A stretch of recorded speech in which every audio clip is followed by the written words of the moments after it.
Саламатсыздарбы, урматтуу ата-энелер, саламатсыздарбы, урматтуу ага-эжелер жана балдар. Бүгүн биз силер менен 1-класстын 4-чейрегиндеги 17-сабакты өтөбүз. Сабагыбыздын темасы кайталуу повторение. Бул сабакты өткөн жана түшүндүргөн мен мугалимиңер Даркаева Бирзат Абдулахатовна. Балдар, китеп 69-бет, 1-көйнөгү. Сүйлөмдөрдү толуктап жазгыла. Необходимо дополнить эти предложения и написать в тетрадь. Бул,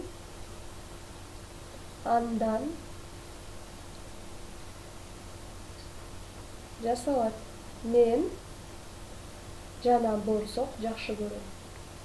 Все эти слова были пройдены на предыдущих темах, встречались на предыдущих темах, поэтому вы можете ознакомиться, да, или же повторить.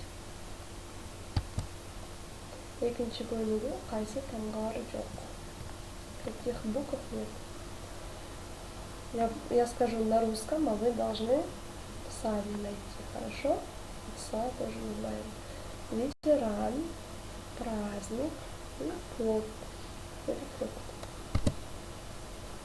Үчүнчү көйнөгү мондардан сөздөрдү түзүлгө. Составьте из вот этих вот слогов слова. У каждого слова есть определенный цвет. Это вам подсказка.